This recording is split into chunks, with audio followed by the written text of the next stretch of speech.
नमस्कार. मी डॉक्टर मनोज कुलकर्णी. शिर्डी राहता परिसरामध्ये गेल्या 10 ते 15 वर्षापासून आयुर्वेद प्रॅक्टिस करत असून आजचा यूट्यूबवरचा मी एक व्हिडिओ करत आहे.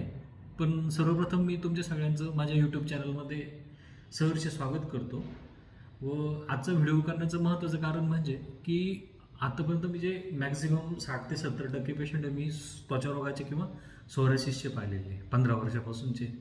तर रुग्णांच्या बोलण्यातून किंवा एकंदर याच्यातून मला असं जाणवलं की पेशंटला पथ्य काय पाळावे किंवा त्वचारोगग्रस्त रुग्णांनी काय खावं काय खाऊ नये याच्यासारखा एक व्हिडिओ करावा, जो मला चिकित्सेचा किंवा त्वचारोगाचा अनुभव आहे त्या पद्धतीने एक मी व्हिडिओ करत आहे आजचा.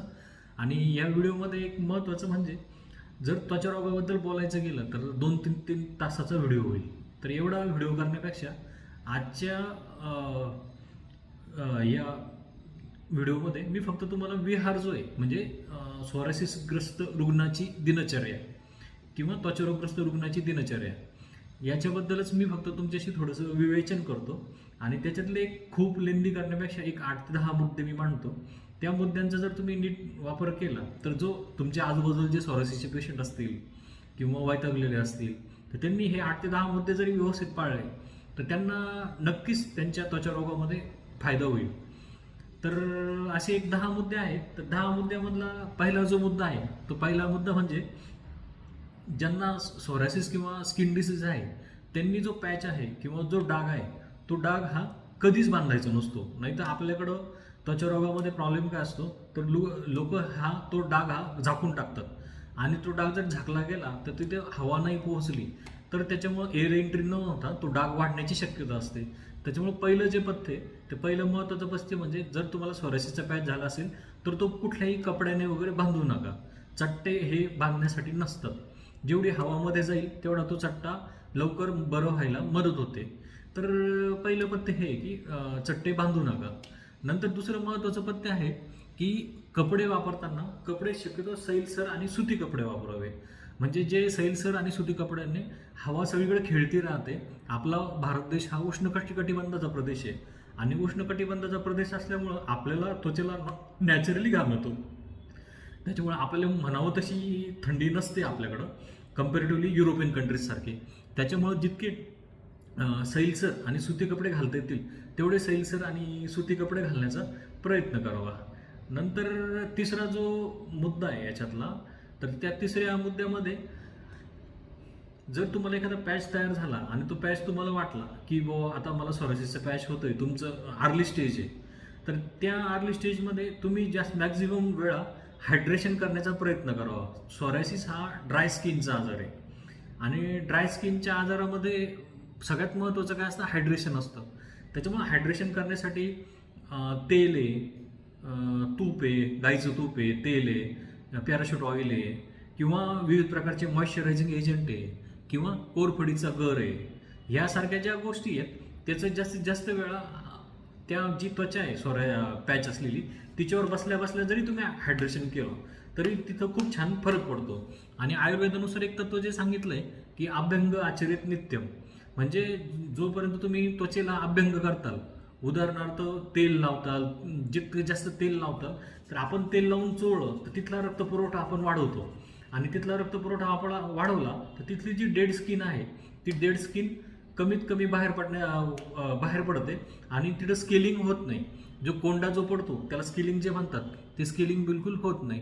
त्याच्यामुळं जास्तीत जास्त हायड्रेशन करणं आणि जमलं तर आठवड्यातून 2दा किंवा 3दा अभ्यंग करणं हे सगळ्यात महत्त्वाचं आहे.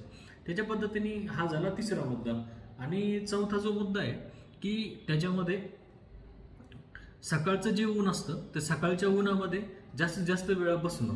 म्हणजे सकाळचं जे कोवळं ऊन आहे सकाळी 6:45 ते 7:15 पर्यंत त्या कोवळ्या उन्हात जर बसलं तर त्वचेचे जे स्किन डिसीज होण्याचं प्रमाण आहे ते प्रमाण कमी होतं. किती वेळ बसावं? 8 ते 10 मिनिटं.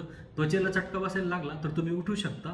त्याच्यामुळं पण त्वचेला रक्तपुरवठा वाढतो आणि जी डेड स्किन आहे ती डेड स्किन सगळी कमी व्हायला लागते. आणि त्याच्याबरोबर जर सूर्याच्या उष्णतेत बसताना त्यात एक जर अजून असा प्रकार केला की समजा सूर्यनमस्कार जर केले सूर्याकडे बघून 108 वेळा, तर सूर्यनमस्कार जसे जसे होत जातात तसं तसं नॅचरली त्वचेला घाम यायला लागतो आणि जितका त्वचेला घाम होईल तेवढं सोरायसिस व्हायचं प्रमाण कमी होतो.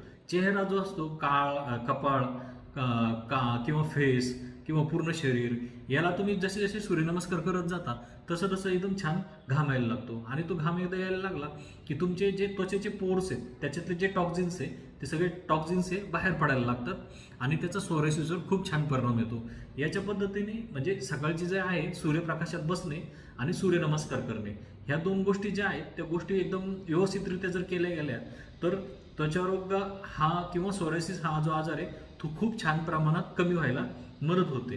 तर ह्या पद्धतीने एक 3-4 पथ्य आपण आतापर्यंत पाहिलेले. पहिलं डाग बांधू नये, दुसरं म्हणजे सैलसर कपडे वापरावे, तिसरं म्हणजे त्वचेला हायड्रेशन करणारे तेल वापरावे आणि चौथं म्हणजे सूर्यनमस्कार करणे किंवा उन्हात बसणे. तर या प्रकारे ह्या 4-5 गोष्टी आहे. आता महत्त्वाचं असतं आंघोळ करताना काय काय पथ्य पाळावे. तर आंघोळ करताना शक्यतो ती गरम पाण्यानेच करावी. आंघोळ थंड पाण्याने शक्यतो सोरायसिसमध्ये सांगत नाही. आणि आंघोळ करताना फेस येणाऱ्या ज्या गोष्टी आहेत त्या फेस येणाऱ्या गोष्टी ह्या जास्त करून वापरू नये. फेस येणाऱ्या गोष्टींनी त्वचा कोरडी पडते आणि कोरडी पडले की खाज वाढते आणि कोंडा जास्त पडतो. म्हणून फेस येणारे जे साबण असतात ते कमीत कमी वापरण्याचा प्रयत्न करावा. तर सोरायसिसग्रस्त रुग्णांनी जर आंघोळ करताना काय वापरावे तर निमपत्र जे असतात त्याच्या पानाचं पावडर करून ती अंगाला चोळावी किंवा त्यांनी जर नसेल जमेत तर बेसनाचं किंवा तांदूळाचं पीठ किंवा कुळिथाचं पीठ हे 3 जे पीठ आहे बेसन तांदूळ किंवा कुळीथ या कुळिथाची पीठं महाराष्ट्रामध्ये सगळीकडेच मिळतात. हे 3 पीठं जर चांगले करून वापरले सिंगल पण वापरू शकता आणि एकत्र करून पण वापरू शकता तरी पण त्वचेला त्याचा एकदम छान फरक दिसतो. आणि त्याच्यात महत्त्वाचं म्हणजे थोडासा हा आजार जो आहे सोरायसिसचा हा मानस भावांशी संबंधित आजार आहे.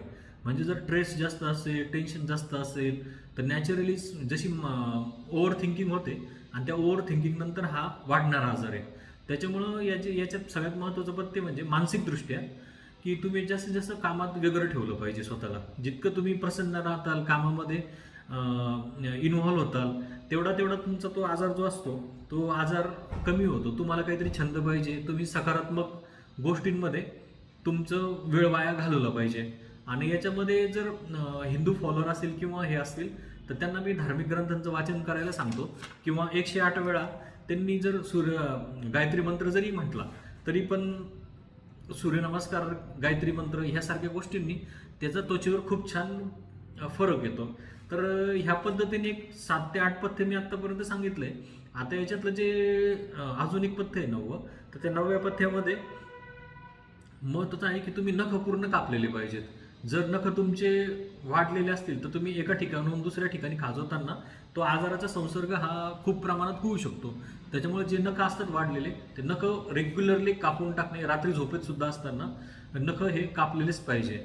आणि त्याच्यानंतर एक महत्त्वाचं पथ्य म्हणजे तुम्ही व्यायामाची सवय कंटिन्यू ठेवली पाहिजे. जितकी जास्त तुम्ही व्यायामाची सवय ठेवाल तेवढा तो आजार कंट्रोलमध्ये राहतो आणि शरीराचा रक्तपुरवठा वाढतो, त्वचेला तजेलदारपणा येतो आणि जे प्रोग्रेस होण्याचं सोरायसिसचं प्रमाण आहे ते प्रमाण कमी होतं. तर ह्या पद्धतीने जे विहारातले किंवा दिनचर्या किंवा ऋतुचर्यातले जे बदल होते की जे डेली रुटीनमध्ये तुम्ही अर्धा 1 तास करून तुम्ही ह्या सगळ्या याच्यावर कंट्रोल करू शकता किंवा मात देऊ शकता. अन्नाबद्दल किंवा आहाराबद्दल बोलायचं तर व्हिडिओ हा खूप लेंदी होईल आणि त्याच्यामुळं मी पुढच्या एपिसोडमध्ये तुम्हाला त्वचारोगग्रस्त रुग्णांनी करायचा आहार याच्याविषयी नक्कीच मार्गदर्शन करेल. तर हे 8 ते 10 जे मुद्दे जे प्रॅक्टिकली दिवसभरात तुम्ही ते कुठल्याही पद्धतीने करू शकता तर तेवढे मुद्दे मी तुम्हाला सांगितलेले आहे. जर तुम्हाला माझी माहिती उपयुक्त वाटली असेल, आवडली असेल तर नक्कीच सबस्क्राईब करा माझ्या चॅनलला. आणि जर ते तुमचे कोणी त्वचारोगग्रस्त किंवा सोरायसिसग्रस्त रुग्ण असतील तर त्यांना ही सगळी माहिती त्यांच्यापर्यंत पुरवा ही नम्र विनंती. धन्यवाद.